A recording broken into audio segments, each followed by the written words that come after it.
Hello, the IS mains are just over, and students who have cleared are trying to figure out if they have written the right answers to the question. And students who are preparing are looking into the question paper to see how far they are prepared. Does it help? Yes, it definitely, because your previous year questions are the best mirror to your UPSC preparation. So in this video, we will discuss the questions from the topic Indian Society, GS paper 1, and try to understand them. Our first question was, do you think marriage as a sacrament is losing its value in modern India? Now, what is the question trying to ask you? Marriage as a sacrament, is it losing its value? And they are asking you for your opinion. So there can be two opinions to this. You can either say marriage as a sacrament is losing its value,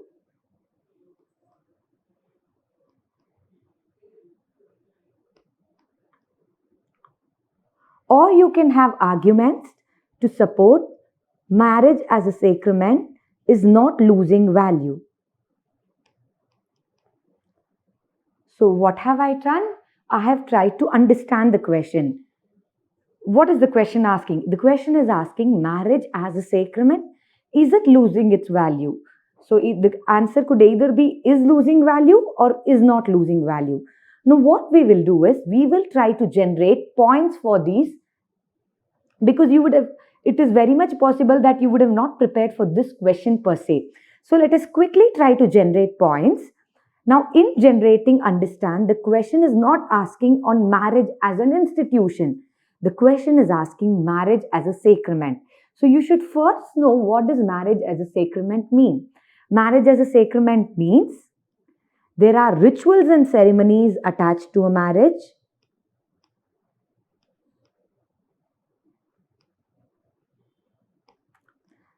It also means that once you marry somebody, this bond cannot be terminated throughout your lifetime. So I would write unterminated bond.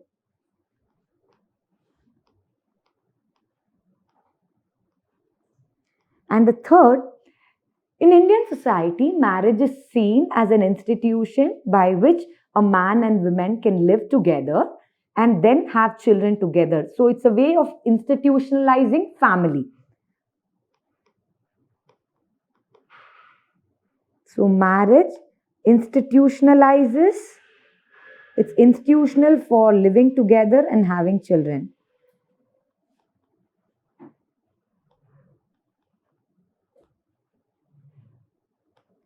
And children. Now we have generated idea. I have generated a structure for my question. So marriage can either be losing value or not losing value. And I have tried to lay down what are the three elements of why marriage is terminated as a sacrament in India. Now think of ideas. Rituals and ceremonies. Are they changing in India? No, you would see that rituals and ceremonies are still prevalent in most of the Indian marriages. Although there are instances of love marriages, intercaste marriages, the families come to an agreement that they follow rituals and ceremonies of both the parties involved. So this is the case with majority of values. So you can take this argument here. Unterminated bond. Is marriage an unterminated bond today? Well, we see that the incidences of divorces are rising in India. Also, because of female empowerment, more financial autonomy, a woman is not living in the marriage if she is subject to physical violence or any kind of harassment. So we see that marriage is being terminated in India. In fact, a recent decision of the Karnataka High Court said that if there are matrimonial disputes, try to dispose of them within 1 year. So as a sacrament, we see this is losing value. Is it institutional for living together and bearing children today? Well, in most of the conventional societies, it is still holding value, but we see that in Indian society today, because of forces of urbanization, globalization, migration from your traditional place, new institutions of marriage example, live-in relationship or cohabitation, same-sex relationship are also coming up. So this can hold value both here and here. Now, what have we done? We have broken up the question, tried to structure our question, and now you can write an answer accordingly. I have done it in the form of a diagram, so it's easy for understanding. But this would be the content of your answer. You can explain how individual characteristics of marriage as a sacrament is losing or not losing its value. I will now move to the next question. The second question from Indian society was, explain why suicide among young women is increasing in Indian society. So, what is the main idea of the question? They are asking you to explain reasons for suicide among young women. Now, well, if you've prepared for this, read about it in the current affairs, go ahead and write your answer. But other than that, if you have no idea about the question, you can still try to generate reasons. How do we do that? So the question is asking us for reasons. If you have studied the history of women empowerment in India, and if you remember after independence, we have studied a phase of women's struggle which are dealing with similar issues. What are they? Domestic violence,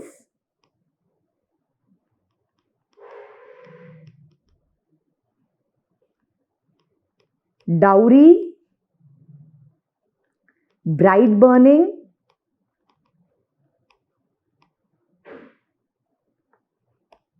sexual harassment.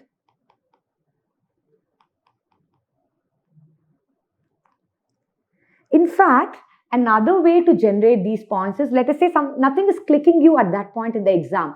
Think of the recent laws that have been passed by the government subject to women. Domestic Violence Act, prevention of sexual harassment at workplace. So this will definitely give you an idea that these should be the issues which are concerning women today, and probably these are the same reasons why they are committing suicides. Now let's come to these reasons.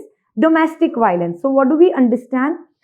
Most of the women commit suicide because they are subject to domestic violence within the family, either because of dowry or because they do not have financial independence.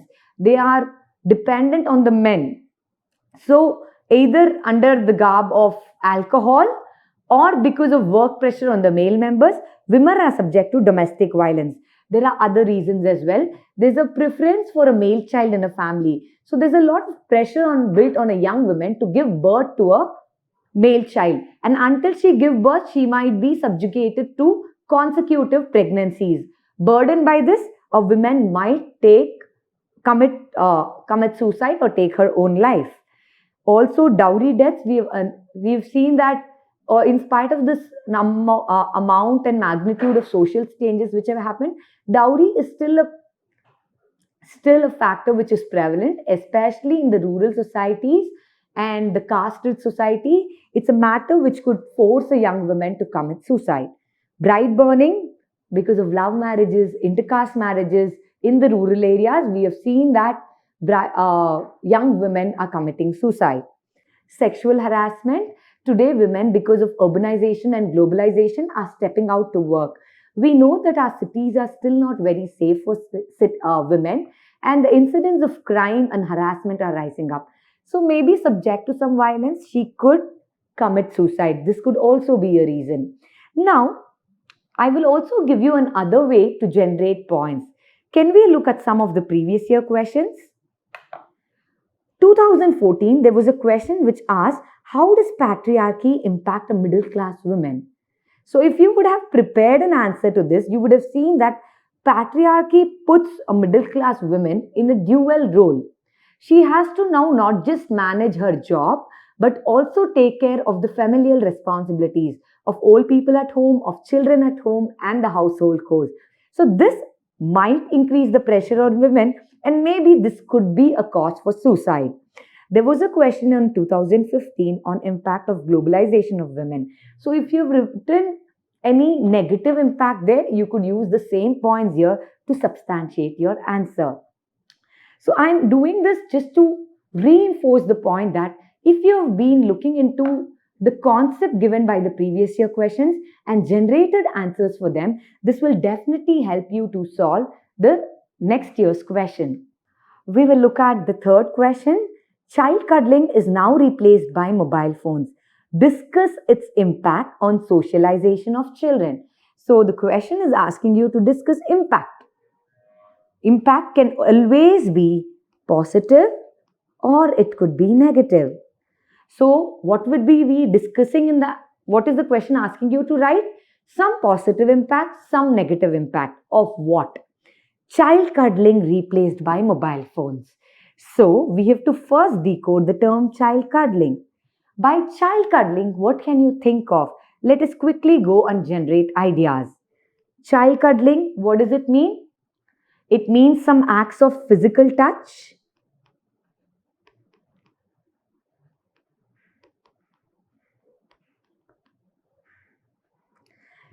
So, if you think about it, a child being held by somebody, kissed by somebody, hugged by somebody, playing with the child. So, acts of physical touch could be child cuddling. What are the other things that you can think of child cuddling?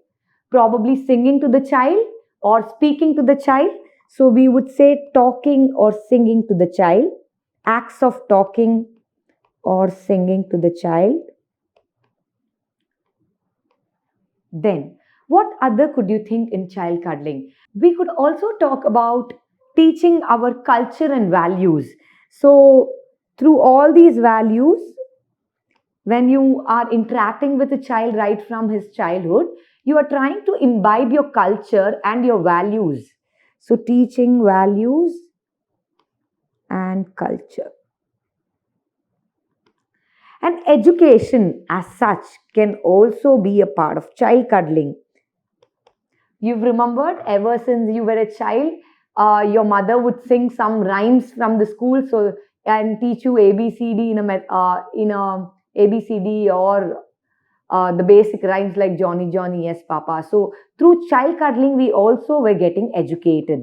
Now let's look at, we've decoded child cuddling. Now the question is saying that this is replaced by mobile phones, and what would be its impact? So let's try to find out, generate ideas, what could be the impact, and then you would have to structure your answer saying the positive impact on socialization and the negative impact.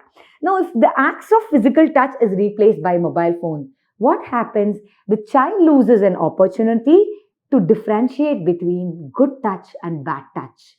The child also develops a sense of insecurity. The child might not be, as he develops elder, he might not be able to regularize his sexual behavior. The second idea that we had is talking and singing to the child. So, if this is replaced by mobile phones, what happens now? Number one, the child loses an opportunity to learn his native language. Also, constantly, when the mother or the grandmother is singing, the child is establishing a relationship with that voices. He knows that these are some people who belong to me. A kind of security is built into the child. When this is being replaced by mobile phones, different videos, different voices are coming into him. The child becomes very, very insecure. He is not able to establish a sense of security or relationship with the voices in his environment. Number three, teaching your values or culture. Through child cuddling, you teach them a lot about your food habits, the language that you want to use, the way you treat elders, the way you celebrate festivals at home. But today, when this is being replaced by mobile phones, children are somehow learning a homogenized culture. Yes, this could be the impact of globalization, but also because of mobile phones, children are losing an opportunity to learn their local culture and their local values. Education, well, there was one chance where a mother, when she had free time, she could probably teach the child ABCD or some rhymes. But today, because of mobile phones, we see young children at a very early age learn a lot of rhymes. They learn the alphabets. They've also lot of knowledge about the animals' words.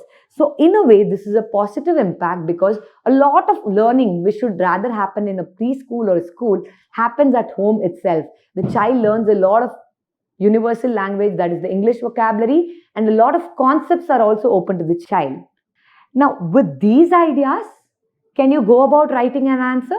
Yes, you can explain some elements of child cuddling and say how it has a positive or negative impact on the socialization of children. I will now move to the next question. Does urbanization lead to more segregation or marginalization of the poor in Indian metropolis? So the question is asking you, is urbanization leading to marginalization of the poor?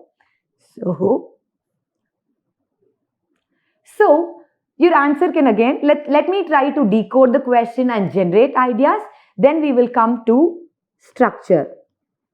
You can either say generate ideas that yes, urbanization is leading to more marginalization, or you can say no, urbanization is not leading to marginalization of the poor. Now, coming to the first idea that yes, see, we have to understand what is urbanization. Urbanization is more people coming to the urban areas in search of employment.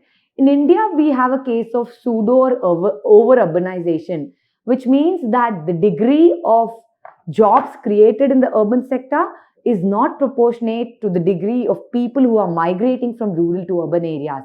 So, what will naturally happen? If at all they lack education, they do not have skills, they get employed in the informal sector or the unorganized sector.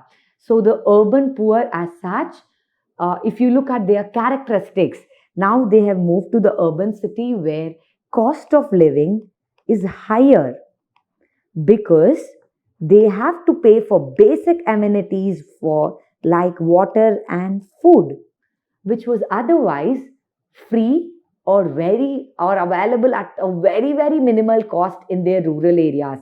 Their cost of living is high, and if you think of housing, rent, owning a land, it is also high. So it forces them to live in areas which are either at an so it forces them to live in areas which are congested or probably very far from the city. That's how we see the proliferation of slums.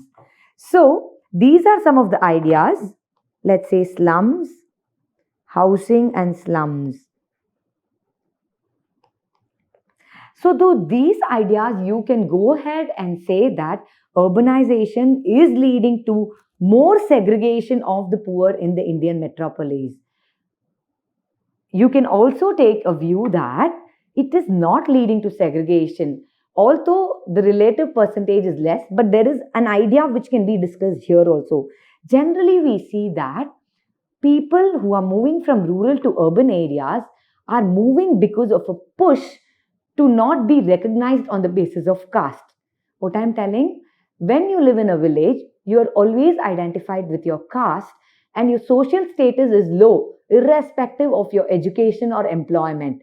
We see that for this reason, people move from rural to urban areas so that their caste identity gets diminished. In the urban area, if they are able to find a good employment, then obviously their social status increase. So this is an idea which says that through urbanization, caste identity diminishes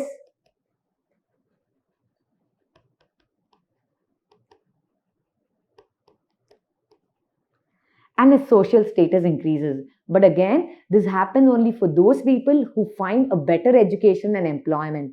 But for the majority of Indian society, we see that they are pushed into the informal sector with jobs like porters, hawker, coolie, etc., with no kind of physical or with no kind of social or social security.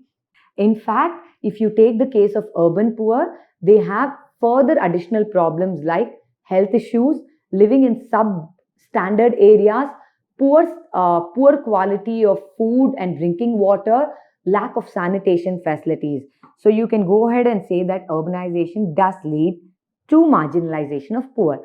I've discussed the ideas here. I've structured the answer. You can go ahead and write your own answer. We will now move to the next question.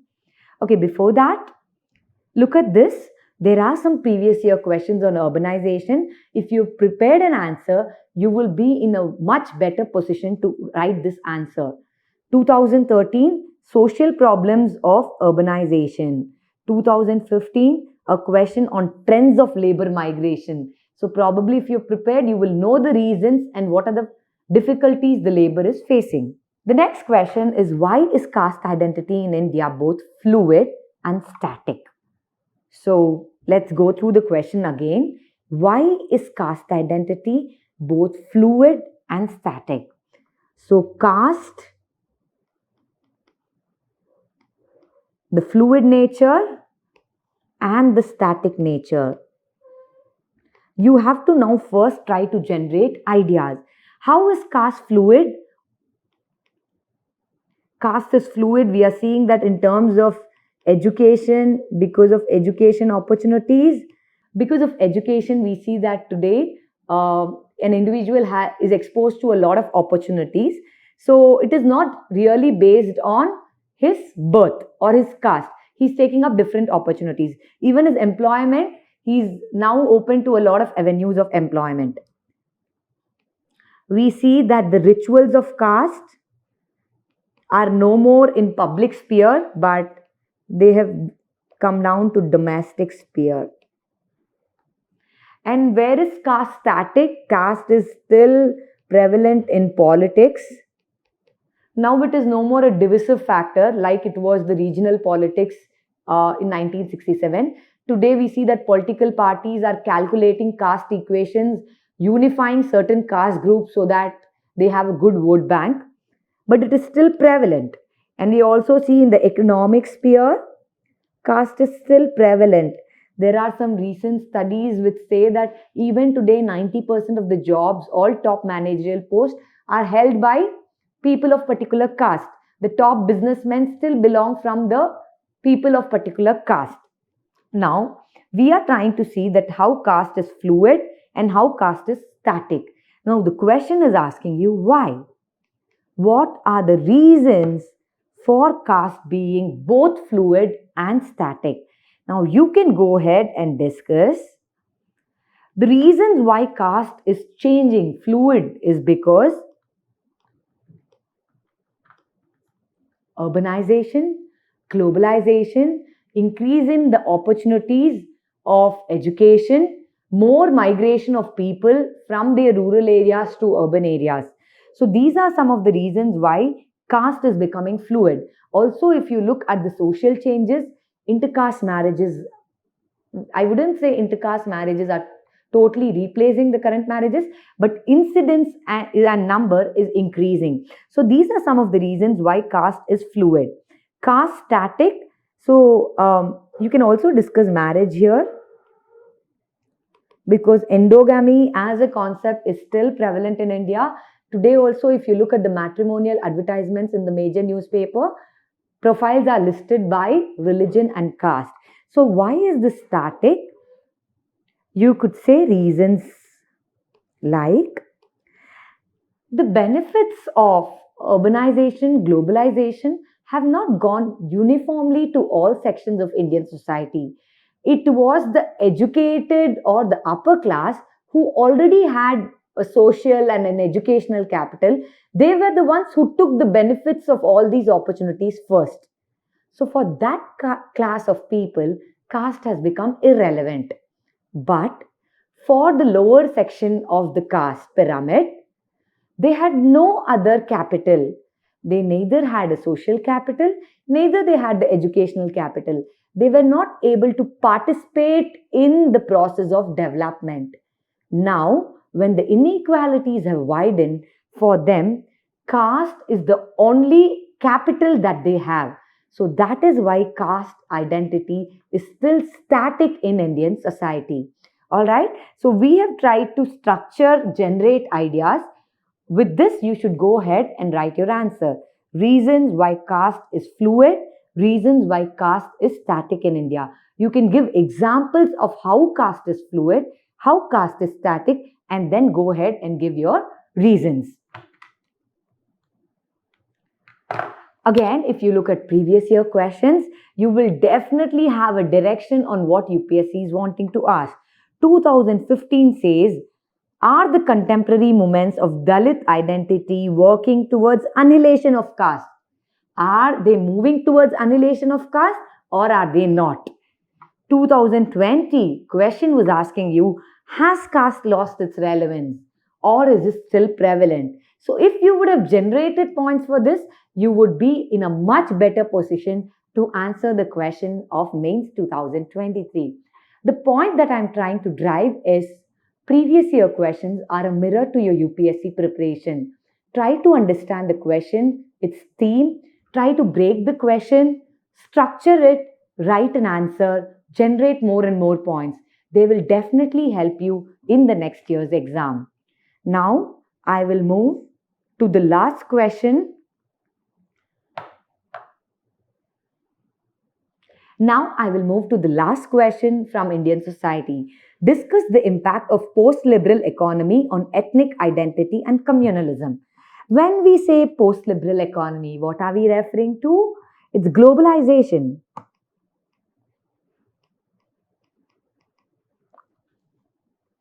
So the question is asking you the impact of globalization on ethnic identity and communalism. So how do we go about writing an answer?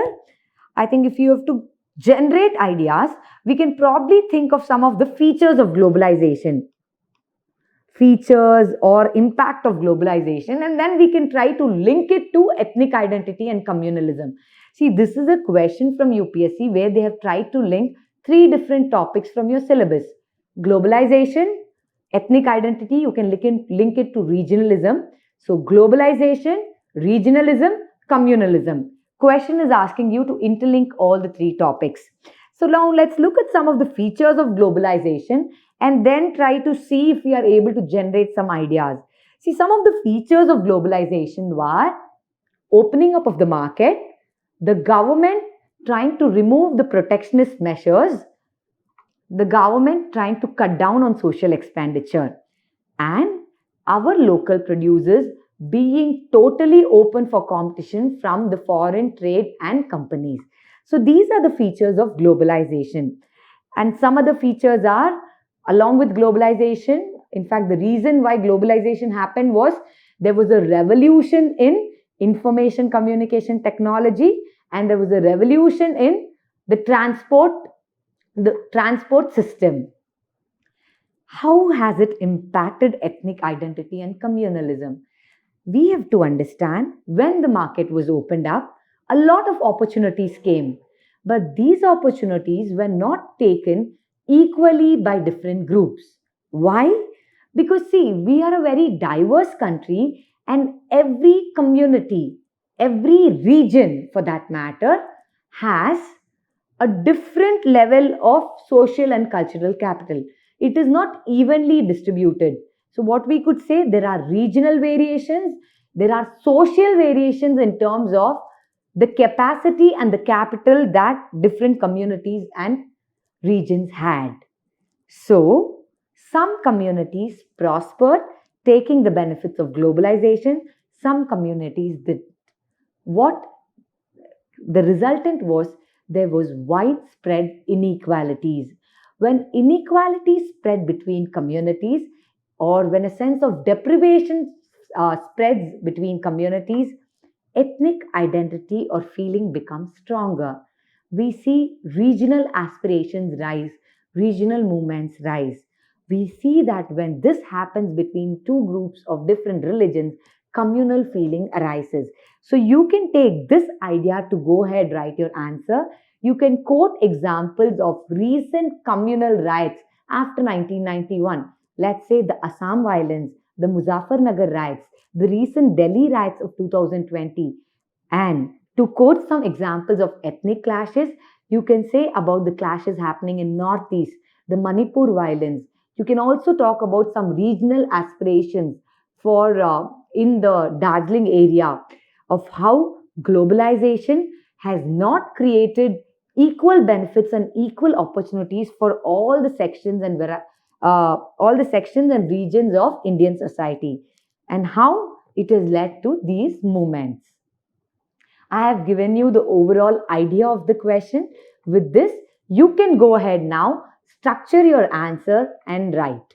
With this, I would like to conclude that if you want to solve any question, first you try to understand what is the main idea of the question.